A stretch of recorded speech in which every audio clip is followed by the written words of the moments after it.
दुनिया क्या सोचती है तुम्हारे बारे में और उन सपनों के पूरा होने की संभावनाओं के बारे में जो तुमने देखे हैं, उन्हें सोचने दो।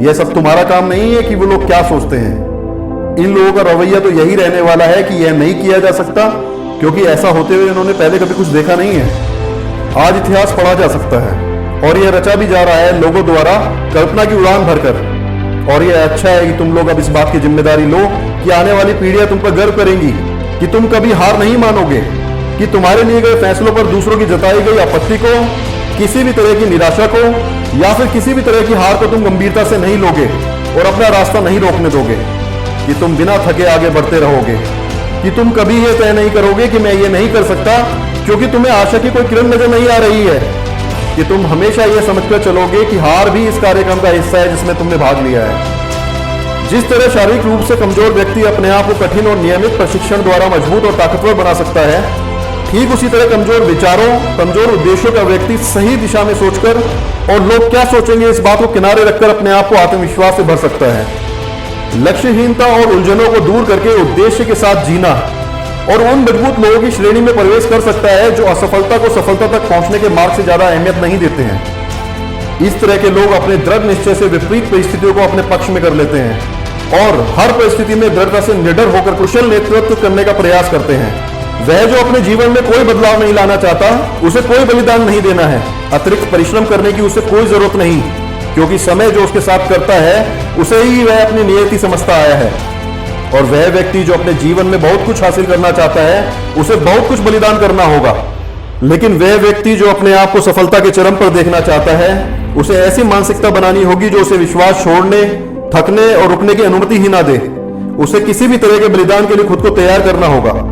अगर तुम मुझे सुन रहे हो, अगर तुमने चुना है इस वीडियो को देखना, तो मैं समझता हूं कि तुम कुछ बदलाव लाना चाहते हो अपने जीवन में। तो बताओ कि तुम ऐसा क्या करने जा रहे हो कल की शुरुआत करने के लिए, जिससे तुम्हें लगता है कि फर्क पड़ेगा। आज इंसान की सबसे बड़ी खोज यह है, वह जान गया है कि मानव प्रगति में सबसे बड़ी भागीदारी है अनुशासन की। सिर्फ अनुशासन, बस इतना ही। यह वाकई में बहुत बड़ी बात है और उत्साहित करने वाली भी, कि सिर्फ अनुशासन से हम अपने जीवन में बहुत बड़ा बदलाव ला सकते हैं। यह उत्साह बढ़ाने वाली बात है कि हमारे अंदर इतनी क्षमता है कि हम अपने आप पर काम करके अपना जीवन बदल सकते हैं। एक बार किसी ने पूछा कि क्या बदल जाएगा मेरे जीवन में सुबह जल्दी उठने से, व्यायाम करने से, प्राणायाम करने से, अनुशासन से। मैं 10 से 8 की नौकरी करता हूँ। ऑफिस में मेरे कार्य को मेरे सहकर्मियों द्वारा ज्यादा पसंद नहीं किया जाता है। हर कोई मेरी काट करने में लगा है। नौकरी बचाने के लिए मैं 3 से 4 घंटा एक्स्ट्रा काम करता हूँ ऑफिस में। इतनी मेहनत के बावजूद पिछले 2 महीने का घर का भाड़ा भी नहीं दे पाया हूँ मैं। मुझे हाई ब्लड प्रेशर है। डॉक्टर ने मुझे 3 दिन पहले बुलाया था, लेकिन मैं नहीं जा पाया काम के चलते। बीवी बच्चे मुझे कोसते हैं कि मैं किसी को समय नहीं दे पा रहा हूँ। मैं उन्हें कैसे बताऊं कि मैं खुद को भी समय नहीं दे पा रहा हूँ। माँ पिताजी ने तो मुझसे उम्मीद करना ही बंद कर दिया है। छोटा भाई मुझे गाली मारता है बड़े भाई के नाम पर। तो बताओ क्या फर्क पड़ जाएगा अनुशासन से मेरे जीवन पर। जब किसी का जीवन बहुत व्यस्त और उलझनों भरा होता है, जब कोई राह दिखाई नहीं दे रही होती, तब उसका जीवन उस भरे हुए कागज के पन्ने की तरह होता है जिस पर अब कुछ भी नया नहीं लिखा जा सकता। और तब सुबह जल्दी उठना, प्राणायाम करना, खुद पर काम करना, अनुशासन में रहना ही एकमात्र तरीका है उस भरे हुए कागज के पन्ने को कोरे कागज में बदलने का। और तब प्रकृति अपना काम करती है उस व्यक्ति की तरफ अवसरों को भेजकर। तब प्रकृति अपना काम करती है उस खाली पन्ने को भरकर, क्योंकि प्रकृति को रिक्त स्थान पसंद नहीं। उस व्यक्ति की मानसिक स्थिति सहज हो जाती है और तब वह सुख, समृद्धि, खुशनुमा स्वभाव, प्रेम, सहयोगी, अच्छी सेहत और अवसरों को अपनी तरफ आकर्षित कर पाता है। याद रखो कि तुम अपनी आत्मा के कप्तान हो, अपनी तकदीर के मालिक हो। तुम्हारे पास चुनने की क्षमता है। जिंदगी चुनो, प्रेम चुनो, सेहत चुनो, खुशी चुनो, समृद्धि चुनो और उन चीजों का अध्ययन करो जो तुम्हारे आर्थिक, सामाजिक, आध्यात्मिक और व्यक्तिगत जीवन को बदल सकती हैं। हाँ, यह मुश्किल हो सकता है, बहुत मुश्किल कि तुम्हें सुबह 4 बजे उठना पड़े, बजाय इस बात के कि तुम आराम से अपने दोस्तों के सामने अपनी सारी मुसीबतों को दुखड़ा रोते हुए पीते पीते रात के 2 बजा दो। तुम्हारे लिए सुबह उठकर व्यायाम और प्राणायाम करना मुश्किल हो सकता है, बजाय इस बात के कि बीमारियां तुम्हें घेर लें और तुम दुनिया के सामने असहाय और दया के पात्र बन जाओ। यकीनन तुम्हारे लिए मुश्किल है अपने सवालों के जवाब ढूंढना, किताबें पढ़ना, खुद पर काम करना, बजाय इस बात के कि तुम उस नौकरी में चिपके रहो जहां ना तो तुम्हारी जरूरत है और ना ही इसे करने की तुम्हारी कोई इच्छा। और महीने के आखिर में तुम्हारे आत्मसम्मान की धज्जियां उड़ाकर तुम्हें तनख्वाह नहीं भीख दी जाए। मुझे मालूम है कि तुम्हें अनुशासन में रहना और प्रकृति में छुपे सौभाग्य पर आस्था रखना ज्यादा मुश्किल लग रहा है, बजाय अपने दुर्भाग्य को खोजने, अपनी जिम्मेदारियों से मुंह मोड़ने और कदम कदम पर समाज और परिस्थिति को दोष देने के। लेकिन यकीन मानो मेरा कि अगर तुमने यह मुश्किल काम कर लिया तो तुम्हें महसूस होगा कि यह जरूरी है जीवन में बदलाव लाने के लिए। और एक बार तुमने यह खोज लिया कि यह वाकई में जरूरी है तो समझो तुम्हें वह खजाना मिल गया जिसकी तुम्हें जरूरत थी, क्योंकि तुम अपने जीवन को बिल्कुल ठप होते हुए नहीं देखना चाहोगे। नहीं चाहोगे कि जीवन के अंतिम दिनों में तुम्हें इस बात का एहसास हो कि काश तुमने अपने आप को वास्तविक रूप में देखने का साहस किया होता तो तुम्हें पता चलता कि तुम्हारे साथ क्या गलत था, और उसे सही किया होता तो शायद तुम्हारे पास अपनी गलतियों से लाभ उठाने का और दूसरों के अनुभव से सीखने का एक मौका हो सकता था।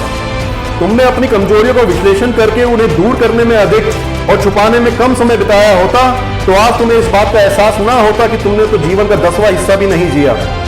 अगर तुम ऐसी पृष्ठभूमि से आए हो जहां तुम्हें लगता है कि तुम्हारे बड़े कुछ नहीं कर पाए तुम्हारे लिए, तुम्हारा जीवन दिशाहीन है, अगर तुम अपने जीवन में बहुत सी दिक्कतों का सामना कर रहे हो और ज्यादातर दुखी रहते हो, अगर तुम किसी भी हद तक जाने को तैयार हो अपना जीवन बदलने के लिए, तो समझ लेना कि यह सब तुम्हारे लिए आशीर्वाद है जो सीधा स्वर्ग से भेजा गया है।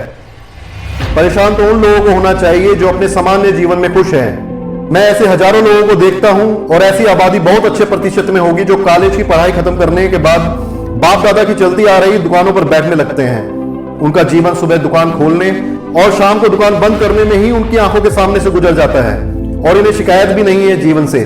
ये अपने सामान्य स्तर से संतुष्ट हैं और ऐसा सिर्फ इसी तरह के पेशे में नहीं होता। जहां नजर डालो वहीं की यही स्थिति है और ये लोग अपनी आरामदायक स्थिति से निकलने के लिए पर्याप्त वजह भी नहीं खोज पाते हैं जीवन भर।